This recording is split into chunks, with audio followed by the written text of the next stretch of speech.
À suivre à présent Abdoulaye Sako et Tedia Camara. Ils vont nous faire vivre les émotions des personnes qui se sont donné rendez-vous aujourd'hui sur la place de l'Indépendance. Elles sont venues manifester leur joie et fierté et surtout leur volonté à soutenir les autorités de la transition au lendemain de sa décision courageuse, intimant la force française présente au Mali depuis 2013 de se retirer sans délai du territoire national. Suivons. Au regard de ces manquements répétés des accords de défense, le gouvernement invite les autorités françaises à retirer sans délai les forces Barkhane et Takuba du territoire national sous la supervision des autorités maliennes.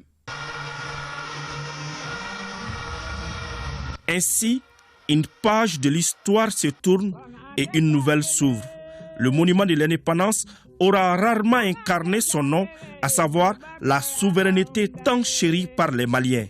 Et ce peuple a décidé de venir aujourd'hui célébrer comme le 20 janvier 1961 ce qu'il appelle la liberté, une autonomie qui se caractérise par le départ des soldats français du territoire national.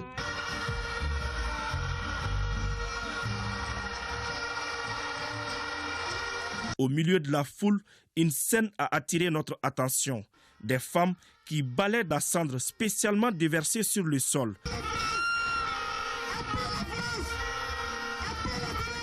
À la question de savoir pourquoi ce geste, voici ce que nous a dit Makoroba Konaté.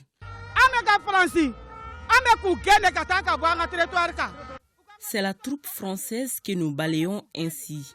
Ça fait presque 10 ans qu'elle est au Mali, mais le terrorisme continue de gagner le terrain. Que ces soldats français quittent notre territoire, car nos femmes montent en puissance. Et même les hommes comme Mohamed Chérif Kanté s'y mettent. Je fais le balai à cause de la France, parce que je vais t'aider, ça c'est vrai, mais je t'aide par force, donc cela veut dire que tu gagnes là-dedans. On est français, La communauté ivoirienne présente au Mali ne voulait pas rester en marge de cette décision courageuse des autorités de la transition. Nous sommes là à l'appel du peuple malien pour soutenir le peuple frère du Mali. Parce que le problème que vit le Mali actuellement est un problème très très compliqué qui demande le soutien de tous les peuples africains. Au Mali, la chose la mieux partagée est la fierté.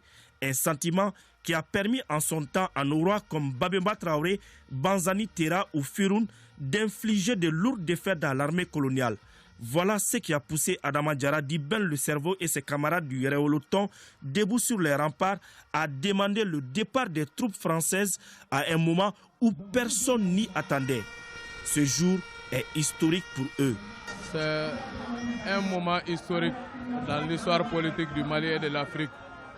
C'est-à-dire nous avons été au premier rang depuis que personne ne croyait, jusqu'à ce qu'aujourd'hui le peuple malien a crié et les autorités ont pris leur courage politique en deux mains. Nous saluons ici le leadership patriotique du président Assimi Goïta qui a décidé de suivre son peuple et c'est pourquoi au retour le peuple est prêt à consentir l'ultime sacrifice pour soutenir son président et toutes les autorités de la transition. Oui, mais qu'est-ce qui s'est passé pour que le peuple soit là?